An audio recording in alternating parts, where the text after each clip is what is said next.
Come on, you can't be serious. A month after giving birth, I returned home from my parents' house in Boston. My husband, John, saw me as soon as he got home from work. Dropped his briefcase at the sight of me and blurted out those words. Your body shape has changed a lot. What? My name is Emily, and I'm 31 years old. I'm a housewife who just gave birth last month. Returning home excited for the new life ahead with our family of 3, I was greeted by John's blatantly insensitive remarks. I was at a loss for words, wondering why he would say such things, as I thought he would have been so keen to see our newborn baby for the first time. John and I met at work and tied the knot. After graduating from high school, I worked in the accounting department of a company in downtown New York, where John was my boss. We settled in a home close to our workplace. Due to my family's home being far away, I went back there shortly before my due date. And a month after giving birth to our daughter, Michelle, I returned home. John couldn't find the time to visit me and our baby in Boston due to his busy work schedule, so this was his first time meeting her. And yet. Seriously? I just got back from a long trip and this is what I get? At first, I thought he was joking, so I responded lightly. But it turned out that John was serious. Come on, you've gained what, 20 pounds? Well, yes, but it's normal to gain 20 pounds during pregnancy, which I read in a pregnancy book, I retorted. You need to build strength for childbirth, prepare your body for breastfeeding, and have energy for the sleepless nights. It's perfectly normal. No. Yours is extreme. Instead of the warm welcome I had imagined on the flight back home, John left me with those harsh words, not even sparing a glance at our baby, before retreating to our bedroom in disappointment. What? I was stunned by his tone and attitude, and I accidentally dropped the diaper I was holding in my hand. I figured his mood would improve after a good night's sleep, so Michelle and I slept in a second bedroom that night. But John's behavior that evening was just the beginning. From the next day onwards, he started mocking my weight relentlessly. Seeing me eat sweet potatoes, which I learned in a childbirth and parenting class at the hospital were good for lactation. He would make cruel jokes, a potato eating a potato? That's cannibalism, it's disgusting to see a fat person eat, and pigs eat grains, right? I heard potatoes may soon be reclassified as a grain. Oink, oink. Moreover, he began to make insensitive comments about our intimate life, saying things like, we were abstaining during pregnancy. I thought we could get back to it once you came home, but this is just impossible. It would just feel like a chore to me. And I wouldn't even get paid for it. That would be equivalent of doing unpaid overtime. As expected of someone with the accounting background. He started to talk about our intimate life as if it were business, saying, for any business, time is money. And we'll have to stop wasting time on low-value activities. In our case, that would be our intimate life, since you no longer look like a woman. According to our new household management policy. Every time he opened his mouth, it was to insult me. He no longer said anything nice about me. Naturally, he didn't lift a finger to help with household chores or childcare. But I had Michelle to look after. I tried to ignore John's remarks, thinking of them as no more annoying than a barky dog in the house. But then, something happened that pushed me to my limit. It occurred one night when John came home drunk from the end-of-year party. Sitting in the living room, he slumped over the table, only lifting his face to look at me. I was sitting next to him, breastfeeding. With a burp and the smell of alcohol, John started to mumble something absurd. Babies aren't as cute as people say. They're bald, their skin is red and blotchy, and they only babble out gibberish sounds. What? It's cute. That's just something people say, right? Because I'm honest and look at things realistically, just as I do in business. What? And when I see you breastfeeding that not-so-cute baby, it makes me think. You became fat to give birth to something that's not even cute. And now your breasts are sagging from nursing. That's just terrible. What? Looking at those sagging breasts, your upper and lower abdomen. You look like a pill bug. A pill bug? Yes, you've started to look like a pill bug to me. Seriously, I can't deal with that. If we were to do it, it would be like a wrestling match between different species.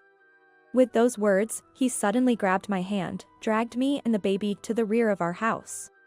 "Hey, what are you doing?" I protested, but before I could resist further, he pushed us into the back room, shut the door, and left me with the words, "Just stay in your nest, pill bug." Then, I heard the sound of him opening the bathroom door, singing Roly Poly song. Unforgivable.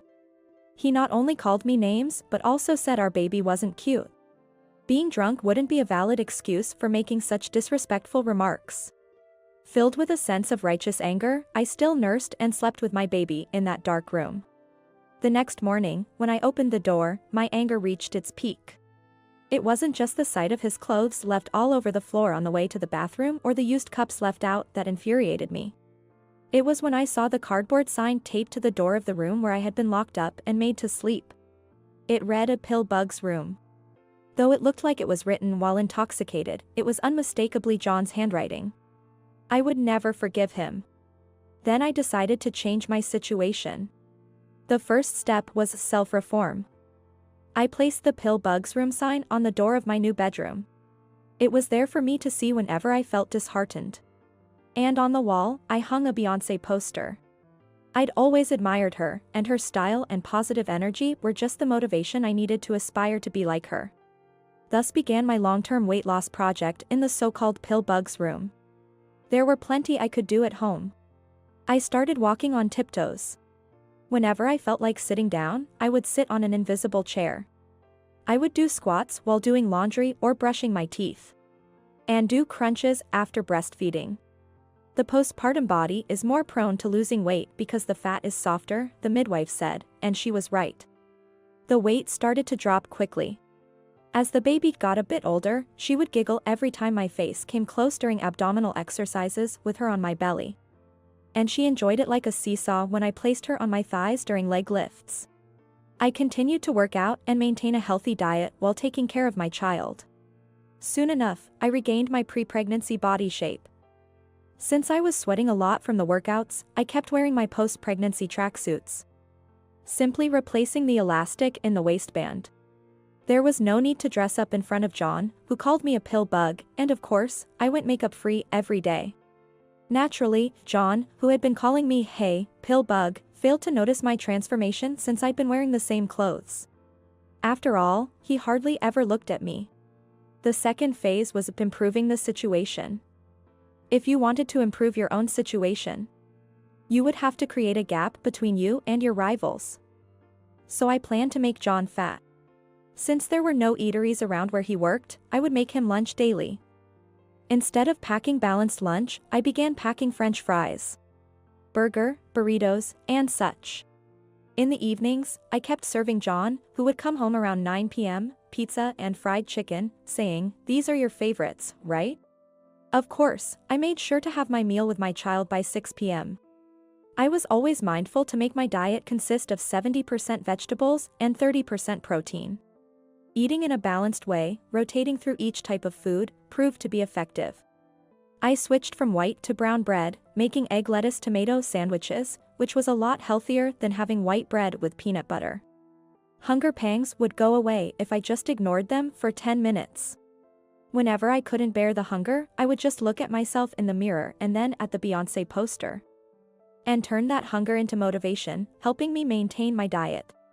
Of course, I knew I couldn't keep this up without some form of accountability, so I started doing Twitter, which is now called X. All I did was take a photo of my belly every night before taking a shower. I posted those photos daily on Emily at Home Workout, along with the exercises I completed. 4 years passed.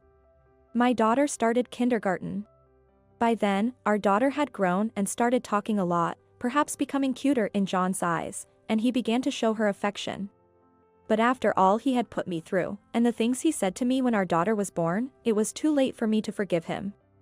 Not to mention, the nickname "Pill Bug" had stuck, fueling my determination even further.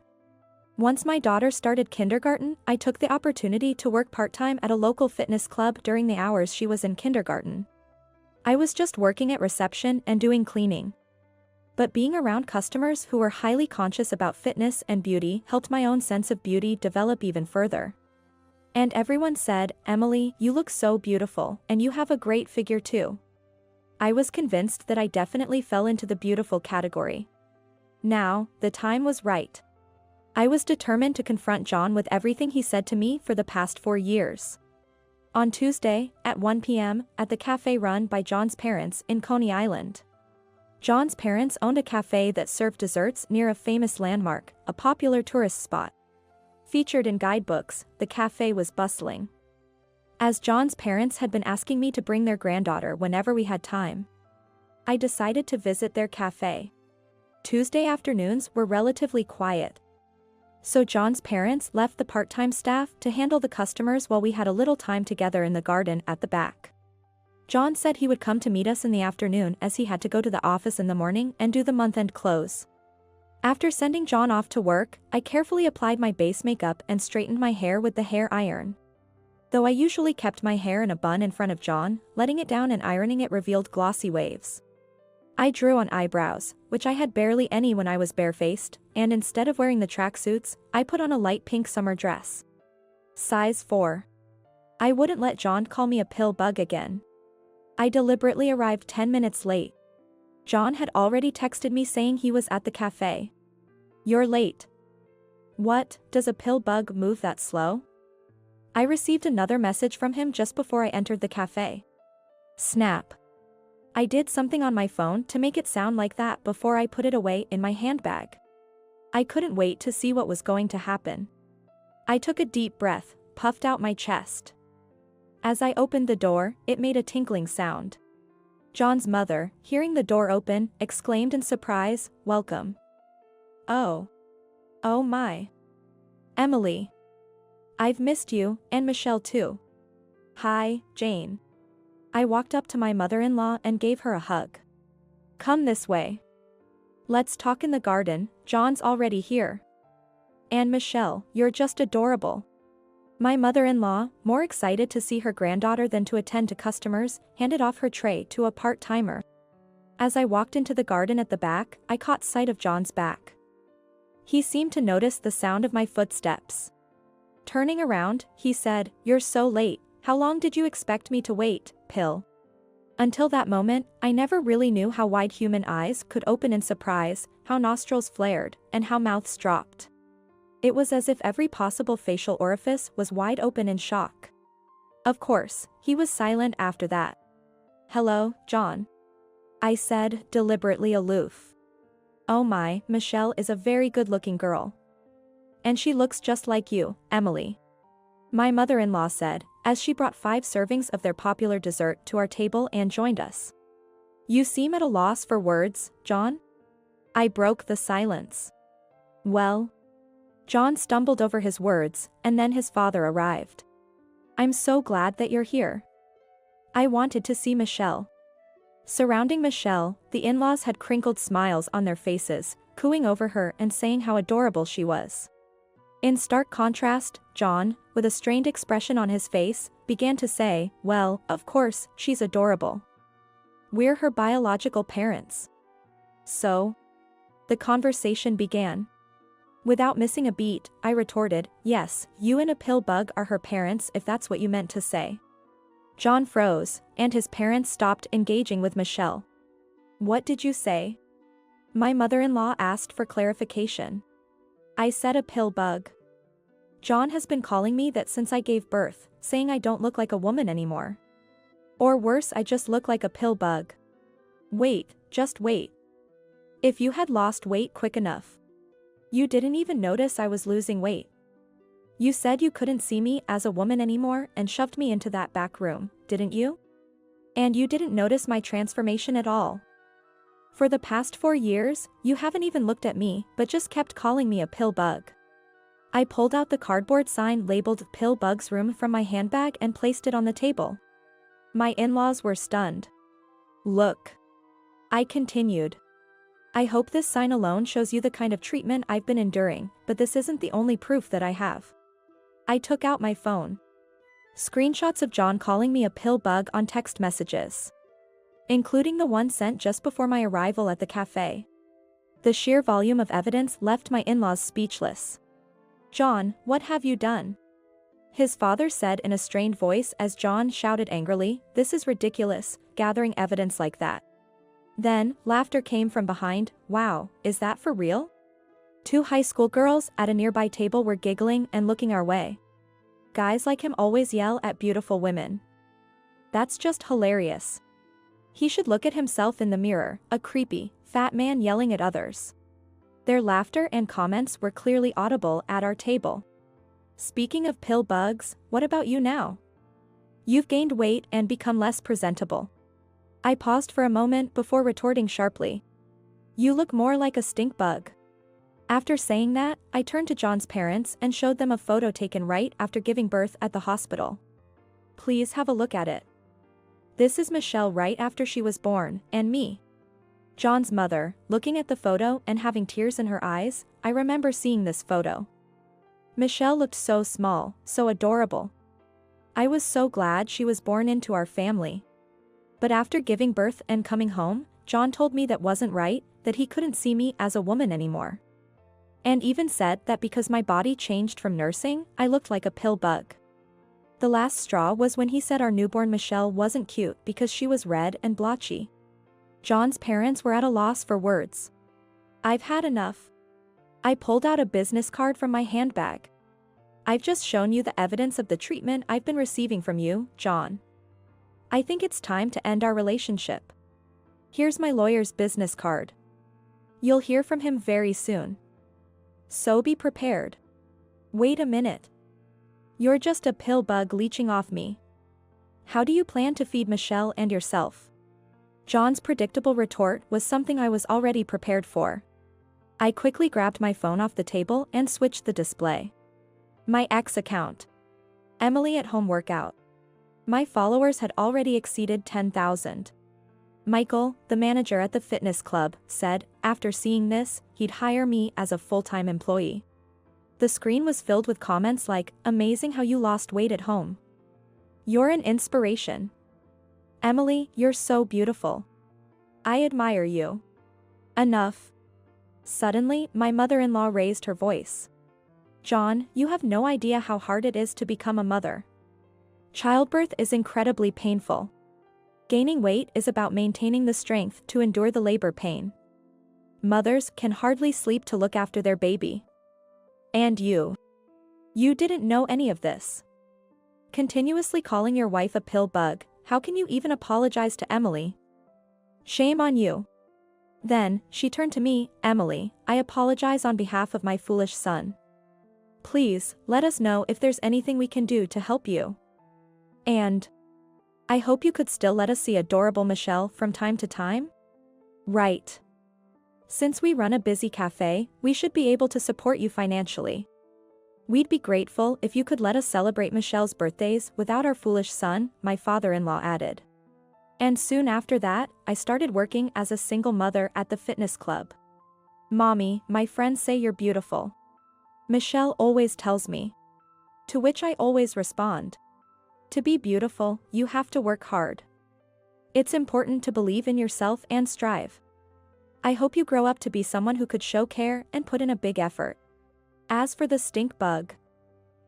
John, I heard from his mother that he tried to lose weight in hopes of getting back with me. But apparently, he couldn't even stick to a diet and remains a stink bug to this day.